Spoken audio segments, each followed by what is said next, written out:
അമ്മയ്ക്കും തിരുകുമാരനും കോടാനുകോടി നന്ദി. എൻ്റെ പേര് അംബിക. ഞാൻ തിരുവനന്തപുരം ജില്ലയിൽ നിന്നും മുരുക്കുമ്പഴി എന്നുള്ള സ്ഥലത്തു നിന്നാണ് ഞാൻ വരുന്നത്. ഞാൻ എൻ്റെ മോന് വേണ്ടിയാണ് ഞാനിവിടെ ഉടമ്പടി എടുത്തത്.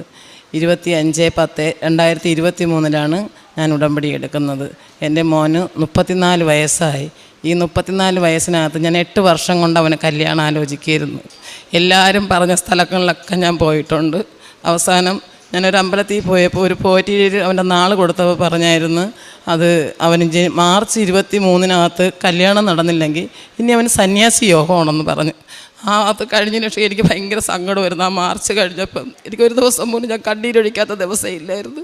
എൻ്റെ മോൻ അനാഥയായി പോലോ എന്നുള്ളൊരു വിഷമമായിരുന്നു. എൻ്റെ കൂട്ടുകാരി എനിക്ക് ഇവിടുന്ന് മാതാവിൻ്റെ ഒരു പ്രാർത്ഥന എനിക്ക് അയച്ചു തന്നു. ഞാൻ അത് മുഖാനം ഞാൻ ഇവിടെ വന്നു. അന്ന് തന്നെ ഞാൻ ഉടമ്പടി എടുത്ത് ഞാൻ അമ്മയിൽ ഫസ്റ്റിലേ ഞാനിത് വച്ചായിരുന്നു, എൻ്റെ മോൻ്റെ കല്യാണം നടത്തി തരണം, ഞാനിവിടെ വന്ന് സാക്ഷ്യം പറയാമെന്ന്. ഫസ്റ്റ് ഉടമ്പടി പുതുക്കി 1 മാസം കഴിഞ്ഞപ്പോൾ ഞാൻ എൻ്റെ ഈ മോളെ കണ്ട് എൻ്റെ മോളെ ഞാൻ അവളുടെ അച്ഛൻ്റെ അവരെനിക്ക് തരാമെന്ന് സമ്മതിച്ച്. ഞാൻ അന്ന് അതിനു മുമ്പ് ഞാൻ പറഞ്ഞിരുന്നു അമ്മേരോട്, അച്ഛൻ്റെ പ്രാർത്ഥനയിൽ പറഞ്ഞായിരുന്നു ഡേറ്റ് ഇട്ട് പ്രാർത്ഥിക്കാൻ പറഞ്ഞ്. അപ്പോഴും ഞാൻ പറഞ്ഞ് ഡിസംബർ 25 എൻ്റെ മോനൊരു കല്യാണാലോചന ഉറച്ചാൽ മതി അമ്മ, എനിക്ക് അതിലെങ്കിലും ഞാൻ സന്തോഷിക്കട്ടെ എന്ന് ഞാൻ പറഞ്ഞ്. ഡിസംബർ 22 എൻ്റെ മോന് ഈ കുട്ടിയെ കൊണ്ട് കല്യാണം ഉറപ്പിച്ച്. ജനുവരി 12 എൻഗേജ്മെൻറ്റും കഴിഞ്ഞ്. മെയ് 26 ആയിരുന്നു നമ്മുടെ കല്യാണം. ആ മോളാണ് ഈ നിൽക്കണത്. അങ്ങനെ എൻ്റെ അമ്മ എനിക്ക് ഒരുപാട് സഹായം ചെയ്ത്. ഞാൻ അത്രമേൽ ഞാൻ കഷ്ടപ്പെട്ടുണ്ട്. 1 വർഷം ഞാൻ ആ പോറ്റി പറഞ്ഞതിന് ശേഷം ഞാൻ ആ 1 വർഷം ഞാൻ തീ തിന്നെന്നാണ് പറയാ. അങ്ങനത്തെ രീതിയായി. പിന്നെ ഞാൻ ഒരു വീട് വയ്ക്കാനായിട്ട് എനിക്ക് പഞ്ചായത്തിൽ നിന്ന് കിട്ടിയതാണ് 4 ലക്ഷം രൂപ. ഞാൻ ഉടമ്പടി എടുക്കുന്നതിന് മുമ്പ് ഞാൻ വീട് പൊളിച്ചിട്ടതായിരുന്നു. ഞാനിവിടെ വന്ന് 2-3 മാസം കഴിഞ്ഞതിന് ശേഷമാണ് ഞാനിവിടെ വരണത്. അപ്പോൾ ഇവിടെ വന്ന് അവിടെ നിന്ന് 40,000 രൂപ തന്ന് പേസ്മെൻറ്റിന് പോലും എനിക്ക് തികഞ്ഞില്ലായിരുന്നു. ഞാനിവിടെ വന്ന് ഫസ്റ്റ് ഉടമ്പടി പുതുക്കണ സമയത്ത് തന്നെയായിരുന്നു ഞാൻ എൻ്റെ വീട്ടിൻ്റെ കാര്യം വെച്ച. അമ്മേ, എനിക്കൊരു കുഞ്ഞു വീട്, അവർ പറയണ രീതിയിലുള്ള ഒരു കൊച്ചു വീട്, വാർത്ത ഒരു വീടായിരിക്കണം എന്ന് ഞാൻ പറഞ്ഞു. ഞാൻ മഴ പെയ്താൽ നനയരുത്, എനിക്ക് ഷീറ്റിട്ട വീടായിരുന്നു എന്ന് ഞാൻ ആഗ്രഹിച്ചായിരുന്നു. ഞാൻ പ്രാർത്ഥിച്ച് ഞാൻ ഇവിടെ നിന്ന് പോയി. ഞാൻ ഇവിടെ നിന്ന് ചെന്നിട്ട് കല്യാണം ഉറപ്പിച്ചപ്പം എന്നിട്ട് 650 സ്ക്വയർ ഫീറ്റിലായിരുന്നു എനിക്ക് വീട് വെക്കേണ്ടി വന്നത്. എന്നിട്ട് ഞാൻ കല്യാണം ഉറപ്പിച്ച സമയത്ത് ഞാൻ അമ്മയുടെ ഫോട്ടോ വാങ്ങിക്കൊണ്ട് വെച്ചിരുന്നു. ആ ഫോട്ടോയിൽ ഞാൻ നോക്കിയിട്ട് പറഞ്ഞ, അമ്മേ, ഒരു പെങ്കൊച്ച് വന്ന് കയറണേന് ഒരു ബാത്റൂമും ആ കിച്ചനും മാത്രം ഒന്ന് ടൈലിടാൻ എനിക്ക് കഴിയണേ അമ്മ എന്ന് പറഞ്ഞ്. നമുക്ക് പഞ്ചായത്തിൽ നിന്ന് 1 ലക്ഷം രൂപ കിട്ടാനുണ്ടായിരുന്നു. അത് പ്രതീക്ഷിച്ചായിരുന്നു ചെയ്യാമെന്ന് വിചാരിച്ചത്. അപ്പോൾ പഞ്ചായത്തിൽ നിന്ന് എനിക്ക് 40,000 രൂപ അപ്പോഴും വന്നോളായിരുന്നു. ഞാൻ എൻ്റെ വീട്ടിൽ വന്നിട്ട് ഞാൻ മോളെ വീട്ടിലായിരുന്നു അന്ന് താമസിക്കണത്. മോളെ വീട്ടിലാണ് ഈ ഫോട്ടോ വെച്ചേക്കണത്. അപ്പോൾ മോളെ വീട്ടിൽ ചെന്നിട്ട് ഞാൻ അമ്മയുടെ മുമ്പ് നിന്ന് കരഞ്ഞു. ഞാനപ്പോൾ ഏത് നേരവും രാത്രി, ഞാൻ ഒരു ഹോട്ടൽ ജോലിക്കാരിയാണ്, വൈകിട്ടാണ് ജോലിക്ക് പോകണം. 12 മണിയാകുമ്പോഴേ വീട് എത്തുള്ളൂ. 7 മണിക്കുള്ള പ്രാർത്ഥനയെല്ലാം ഞാൻ ഹോട്ടലിൽ നിന്നാണ് പ്രാർത്ഥിക്കുന്നത്. അപ്പോൾ എപ്പോഴും ഞാൻ കരച്ചിലും പ്രാർത്ഥനയാണ്, രാത്രി ആയാലും എപ്പോഴായാലും. അതുപോലെ ഞാൻ അന്ന് ഉച്ചയ്ക്ക് വന്നിരുന്ന അമ്മയോട് ഞാൻ പറഞ്ഞമ്മ, ഞാൻ എൻ്റെ വീട്ടിൽ ഞാൻ ആഗ്രഹിച്ചുള്ളൂ, ഒരു കുഞ്ഞു വീടാണ് ആഗ്രഹിച്ചത്. അമ്മയുടെ സഹായത്താൽ എനിക്ക് ലോണുകളെല്ലാം കിട്ടി. ഞാൻ അമ്മയുടെ സഹായത്താൽ ഞാനിവിടെ ഇത്രയും മേലാക്കി. ഇതിനു മുമ്പ് ഞാൻ ചെയ്യാതെ ഇരിക്കുമ്പോൾ തന്നെ ഇവിടുന്ന് വന്ന് പിന്നെ ഉപ്പ്, തേന് ഇതെല്ലാം ഞാൻ വാങ്ങിക്കൊണ്ട് പോകണേൽ എല്ലാ മാസവും ഞാൻ വരുമായിരുന്നു. അത് ഞാൻ കൊണ്ടുവന്ന് നേർച്ച ദിവസത്തെ ഉപ്പ് കൊണ്ടുവന്ന് 4 അറ്റത്തും ഇടുന്നതിൻ്റെ പിറ്റേന്ന് തൊട്ടാണ് എനിക്ക് വീണ്ടും ജോലിക്ക് ആൾ നിൽക്കുന്നതും പൈസ കിട്ടുന്നതും. പൈസ എവിടെ നിന്നെങ്കിലും എനിക്ക് മറിഞ്ഞു വരുമായിരുന്നു. അങ്ങനെയായിരുന്നു ഞാൻ ആ വീട് കെട്ടിപ്പോക്കിയത്. അപ്പോൾ ഇത് ചെയ്യാത്തതുകൊണ്ട് എനിക്കൊരു വിഷമമായിട്ട് ഞാൻ അമ്മയോട് ചെന്ന് കരഞ്ഞ് പറഞ്ഞപ്പോൾ അമ്മയോട് പറഞ്ഞിട്ട് ഞാൻ വീണ്ടും വൈകിട്ട് ജോലിക്ക് പോയി. കുറേ കഴിഞ്ഞ് കാണും. ഞാനൊരു 24 വർഷം കൊണ്ട് ഞാനൊരു കടയിലാണ് ജോലി ചെയ്യണത്. ഞാൻ എൻ്റെ മാനേജർ വന്ന് പറഞ്ഞ്, അമ്പിയമ്മനെ സാറ് വിളിക്കണമെന്ന് പറഞ്ഞ് ഞാൻ അങ്ങ് കയറി ചെന്ന്. ഞാൻ ഈ ടൈലിൻ്റെ കാര്യമോ ഒന്നും ഞാൻ പറഞ്ഞിട്ടില്ലായിരുന്നു. അപ്പോൾ ഞാൻ കാലിലൊരു ആണി കൊണ്ട് ഞാൻ ഡോറ് തുറക്കാൻ നേരത്ത് ആ കാലിലൊരു ഉള്ളി ചവിട്ടി എൻ്റെ കാലിൽ ആ മുറിവിലായിരുന്നു കൊണ്ട്. അപ്പോൾ ഞാൻ കാല് കൊന്തിയപ്പോൾ സാറുണ്ട് ചോദിച്ച്, എന്താ അമ്പിയെന്ന് ചോദിച്ച്. ഞാൻ പറഞ്ഞില്ല സാറേ, കാലിലൊരു ആണി കൊണ്ടതാണ്, അതുകൊണ്ടാണ് കാലുവേന. ആ വീട്ടിൻ്റെ പണി എന്തായി അമ്പി? ഞാൻ പറഞ്ഞു ഒന്നും ആയില്ല സാറേ, ടൈലൊക്കെ ഇട്ടുമെന്ന് സാർ ഇങ്ങോട്ട് എന്നോട് ചോദിച്ച്. ഞാൻ പറഞ്ഞില്ല, ഞാൻ ടൈലിട്ടില്ല, അടുക്കളയും ബാത്റൂമും ടൈലിടണമെന്ന് മോൻ്റെ കല്യാണം ആയതുകൊണ്ട് ടൈലിടണമെന്നൊരാഗ്രഹം ഉണ്ടായിരുന്നു, അത് നടക്കില്ല സാറേ. 40,000 രൂപയാണ് എനിക്ക് പഞ്ചായത്തിൽ നിന്ന് കിട്ടിയത്, ഇനി 60 മൊത്തവും കെട്ടി തീർത്തേ തരുവുള്ളൂ എന്ന് പറഞ്ഞ്. ശരിയും ബി എന്ന് പറഞ്ഞ് ഞാൻ ഇറങ്ങി പോകാൻ പറഞ്ഞ് ഞാനങ്ങ് പോയി. ഒരു 10 മിനിറ്റ് കഴിഞ്ഞില്ല, വീണ്ടും ആ കൊച്ചു തന്നെ എൻ്റെ അടുത്ത് പറഞ്ഞു, അമ്മയെ സാറ് വിളിക്കണ് ചെല്ലെന്ന് പറഞ്ഞു.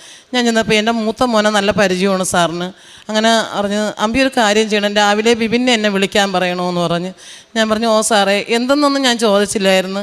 ഞാൻ രാവിലെ മോൻ വന്നപ്പം ഞാൻ മോൻ്റെ പറഞ്ഞു, മോനെ സാറ് വിളിക്കാൻ പറഞ്ഞു, എന്തെന്ന് അറിഞ്ഞില്ല എന്ന് പറഞ്ഞു. അവൻ ദൂരോട്ട് കൊണ്ടുവന്ന് ഫോൺ വിളിച്ച് സംസാരിച്ചപ്പോൾ അമ്മയും കൊണ്ട് ഒരു ടെയിലിൻ്റെ കടയിൽ പോകണമെന്ന് പറഞ്ഞു. അവൻ എന്നോട് അത് പറഞ്ഞില്ല, അമ്മ വാന്ന് പറഞ്ഞ് എന്നെയും വിളിച്ചും കൊണ്ട് പോയി.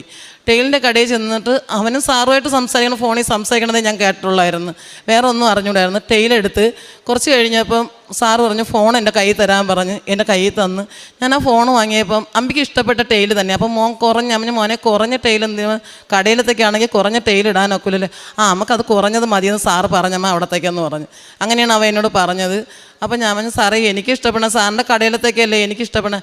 ഇല്ല അമ്പിയുടെ വീട്ടിലത്തേക്കാണെന്ന്. സത്യം പറഞ്ഞാൽ അപ്പോഴെൻ്റെ മാതാവിനെ ഞാൻ മുന്നിൽ കണ്ടായിരുന്നു. അത്ര എനിക്ക് സന്തോഷമായിരുന്നു.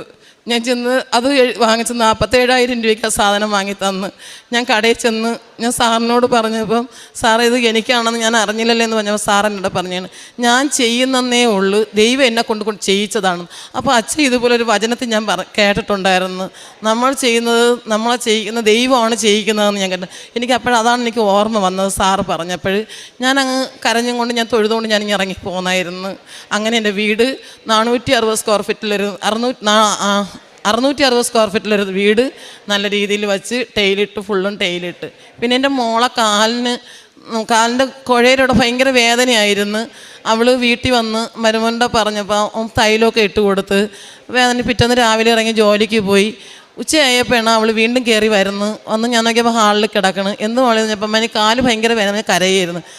അമ്മ ഉടമ്പടി തൈലം ഇട്ടതായിട്ടാന്ന് ചോദിച്ചപ്പോൾ അവൾ ഓന്ന് പറഞ്ഞ്.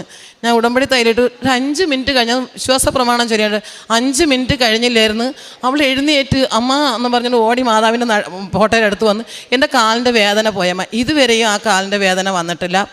എനിക്ക് വയറിൻ്റെ ഈ സൈഡിനൊരു വേദനയായിരുന്നു. അപ്പോൾ ഞാൻ മരുന്ന്, എനിക്ക് അൾസറിൻ്റെ അസുഖമുള്ളതുകൊണ്ട് എനിക്ക് മരുന്നൊന്നും അധികം വേറെ കഴിച്ചുകൂടാ. എന്നിട്ടും ആശുപത്രിയിൽ പോയി ഒരു ഇഞ്ചക്ഷൻ എടുത്ത് എനിക്ക് കുറഞ്ഞില്ല. അപ്പോൾ എല്ലാവരും പറഞ്ഞ് കിഡ്നിയുടെ കംപ്ലയിൻ്റ് ആയിരിക്കുമെന്നും പറഞ്ഞ് അങ്ങനെയൊക്കെ ഒരു പേടിയുണ്ടായിരുന്നു. ഞാൻ വേറെ പിന്നെ ആശുപത്രിയിലൊന്നും പോകാൻ നോക്കിയില്ല. ഇവിടുന്ന് കിട്ടിയ തൈലവും ഉടമ്പടി തൈലവും തേനും ഉപ്പും വെള്ളത്തിയിട്ട് ഞാൻ ഡെയിലി കുടിച്ച് ഞാൻ പ്രാർത്ഥിക്കും, തൈലം തേച്ച് ഞാൻ പ്രാർത്ഥിക്കുമായിരുന്നു. ആ വേദന ഇന്ന് വരെയും എനിക്ക് വന്നിട്ടില്ല. പിന്നെ മാതാവിൻ്റെ എനിക്കൊരു മെഴുകുതിരി ഒരുവി വന്ന്, പക്ഷെ അതിൻ്റെ ഫോണില്ല, അല്ലെങ്കിൽ ഞാൻ കാണിച്ചു തരായിരുന്നു. മെഴുകുതിരി ഒരുവി വന്ന് മാതാവ്, നമ്മളിവിടെ നിൽക്കണം, മാതാവ് നിൽക്കും പോലെ ഒരു രൂപമായിരുന്നു. ഞാൻ എൻ്റെ കൂടെ വന്ന എല്ലാവർക്കും ഞാൻ മെസ്സേജ് അയച്ചു കൊടുത്തിട്ടുണ്ടായിരുന്നു. അത് എൻ്റെ വീട്ടിൽ നിന്നും അത് ഞാൻ വീട് പാല് കാച്ചായപ്പം പിള്ളേരൊക്കെ വന്ന് പടത്തിൻ്റെ മുമ്പ് വെച്ചപ്പോൾ അതിന് പോയി, അങ്ങനെ കിട്ടി. ഞാൻ കിടന്നുറങ്ങിയപ്പം വന്ന് എൻ്റെ കയ്യിലിങ്ങനെ നല്ല തണുത്ത കൈ, ഐസ് കൈയായിരുന്നു. ഇങ്ങനെ തൊട്ട് ഞാൻ ആ കണ്ണ് തുറന്നതും ഞാൻ കണ്ടില്ല, പക്ഷെ ഇങ്ങനെ തൊട്ട് നല്ല ഐസ് കൈയായിരുന്നു. അങ്ങനെ ഒരു അനുഭവം എനിക്ക് വന്ന് എൻ്റെ മാതാവിൻ്റെ കൃപയാൽ എനിക്ക് ഒരുപാട് അനുഭവം, കൊച്ചല്ലെങ്കിലും കൊച്ചാണെന്ന് പറയാനൊക്കില്ല, വലുത് തന്നെയാണ് എനിക്ക്. അങ്ങനെയുള്ള അനുഭവങ്ങൾ ഇഷ്ടം പോലെ എനിക്ക് കിട്ടിയിട്ടുണ്ട്. എന്താവശ്യത്തിനും ഞാൻ സുഖമില്ലാതായാലും ഞാൻ ഒറ്റയ്ക്കാണ് മെഡിക്കൽ കോളേജിൽ പോണത്. ഞാൻ എപ്പോഴും കാശ് രൂപ എടുത്ത് കയ്യിൽ വെച്ചിട്ടുണ്ട്, അമ്മ എൻ്റെ കൂടെ വരണമെന്ന്. ഹോട്ടൽ പണിക്ക് പോകണം, അതും ഞാൻ എപ്പോഴും പറയാം, അമ്മ തിരക്കൊക്കെ വരണേ എൻ്റെ കൂടെ നിൽക്കണം. ഞാനൊരു സപ്ലയറാണ്.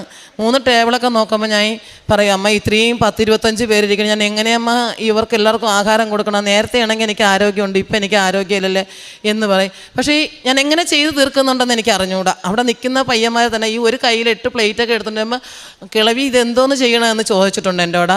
അതെല്ലാം എൻ്റെ അമ്മയുടെ കൃപയാണെന്ന് എനിക്ക് നല്ലതുപോലെ വിശ്വാസമുണ്ട്. ഞാൻ എല്ലാ മാസവും വരണം. ഞാൻ ഫസ്റ്റ് മാസം 3 മാസം മാത്രമേ ഞങ്ങൾ ബസ്സിൽ വന്നിട്ടുണ്ട്. പിന്നെ എല്ലാ മാസവും ഒരു ടെമ്പോ നിറച്ച ആൾ വരും. ഇന്നും 26 പേരെ ഞാൻ കൊണ്ടുവന്നിട്ടുണ്ട്. 10-30 പേര് കൂടുതലോളം ഉടമ്പടി എടുത്തിട്ടുണ്ട്. പത്രം ഞാൻ എല്ലാ മാസവും വാങ്ങി മെഡിക്കൽ കോളേജിൽ കൊണ്ടുപോയി, മെഡിക്കൽ കോളേജ് ആശുപത്രിയിലും കൊടുക്കും, RCCയിലും കൊടുക്കും. വൃദ്ധസദനത്തിൽ 100 പേർക്കുള്ള ആഹാരം ഞാൻ കൊടുത്തിട്ടുണ്ട്. യെശയ്യാ പ്രവാചകൻ്റെ പുസ്തകം 43-ാം അധ്യായത്തിൽ തിരുവചനങ്ങൾ അരുളി ചെയ്യുന്നുണ്ട്. സമുദ്രത്തിൽ വഴിവെട്ടുന്നവനും പെരുവെള്ളത്തിൽ പാതയൊരുക്കുന്നവനുമായ കർത്താവിൻ്റെ തിരുവചനം നമുക്ക് കാണുവാൻ കഴിയും. ഇവിടെ ജീവിതത്തിൻ്റെ സമുദ്രത്തിൽ, അതായത് ജീവിത പ്രശ്നങ്ങളുടെ നടുക്കടലിൽ നാം നിൽക്കുമ്പോൾ, പ്രത്യേകിച്ച് അംബിക എന്ന ഈ മകള് തൻ്റെ മകന് 8 വർഷമായിട്ട് വിവാഹാലോചന നടക്കുന്നു, ഒന്നും നടക്കുന്നില്ല. അവസാനം മകൻ്റെ വിവാഹം ഇനി നടക്കുകയേ ഇല്ല എന്നുള്ള ഒരു ചിന്തയുമൊക്കെ ഈ മകൾക്ക് മറ്റുള്ളവർ പറഞ്ഞ് ഈ മകൾക്കത് കേൾക്കുമ്പോൾ പിന്നീട് താൻ ആ ഒരു മാനസിക അവസ്ഥയിൽ ഇവിടെ വരികയും ഇവിടെ വന്ന് ഉടമ്പടി എടുത്തതിന് ശേഷം തൻ്റെ മകൻ്റെ ഭാര്യയുമായിട്ടാണ് ഇപ്പോഴിവിടെ വന്നതെന്ന് സാക്ഷ്യം പറയുന്നത്. എത്രയും നല്ല രീതിയിൽ തന്നെ ആ വിവാഹമൊക്കെ നടന്നു കിട്ടുന്നു. അതാണ് നമ്മുടെ ജീവിതത്തിന് യാതൊരു വഴികളുമില്ല. അപ്പോഴും സമുദ്രത്തിൽ വഴിവെട്ടുന്നവനാണ്, പെരുവെള്ളത്തിൽ പാതയൊരുക്കുന്നവനാണ് ദൈവം. ആ ദൈവത്തിന് അസാധ്യമായിട്ട് യാതൊന്നുമില്ല. പിന്നീട് തൻ്റെ ഭവന നിർമ്മാണം, അതിനൊക്കെ മറ്റുള്ളവരെങ്ങനെയാണ് തന്നെ സഹായിക്കുന്നത്. മറ്റുള്ളവരിലൂടെ ദൈവം നമുക്ക് പല വഴികളും തുറന്നു തരും. അതാണ് ഇന്ന് ഈ മകളിവിടെ പങ്കുവെച്ചത്. താൻ വരുന്നതൊന്നും ഒരിക്കലും ഒറ്റയ്ക്കല്ല, തൻ്റെ കൂടെ താൻ എത്ര പേരെയാണ് കൊണ്ടുവരിക, ഇന്നും താൻ എത്ര പേരെ കൊണ്ടുവന്നു. അതായത് നമ്മിലൂടെ ഈശോയെ മറ്റുള്ളവർ അറിയുമ്പോൾ അതെല്ലാം ദൈവത്തിൻ്റെ സന്നിധിയിൽ നമുക്ക് വില നൽകുന്ന കാര്യങ്ങളാണ്. ഈശോയെ, തൻ്റെ തിരുക്കുമാരനെ മറ്റുള്ളവരെ അറിയിക്കുന്നവരെ അമ്മ ഒരിക്കലും തള്ളിക്കളയില്ല. ഈ മകൾക്ക് അമ്മയുടെ അനുഭവം അമ്മ കൊടുക്കുന്നുണ്ട്. അമ്മ തന്നോട് തൻ്റെ അടുത്ത് വന്ന് നിന്നതായും തന്നെ തലോടിയതായുമൊക്കെ ഈ മകൾക്ക് അനുഭവപ്പെടുന്നു. അതെല്ലാം ഈ മകളുടെ തോന്നലുകളാണോ എന്ന് നിങ്ങൾ ആരെങ്കിലും ചിന്തിച്ചാൽ അത് നിങ്ങൾക്കുള്ള ചിന്ത മാത്രമാണ്. ഈ മകൾക്കതൊരു ചിന്തയല്ല, അതൊരു അനുഭവമാണ്.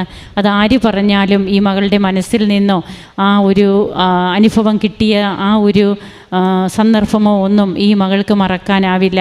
നമുക്ക് നമ്മുടെ ജീവിതത്തിൽ ദൈവം നമ്മുടെ കൂടെയുണ്ടെന്നുള്ള ആ ഒരു അനുഭവം അത് നമുക്ക് കൂടെ നമുക്ക് ഓർത്തെടുക്കാം. തമ്പുരാൻ്റെ കരങ്ങളിൽ നമ്മെ തന്നെ കൊടുക്കാം.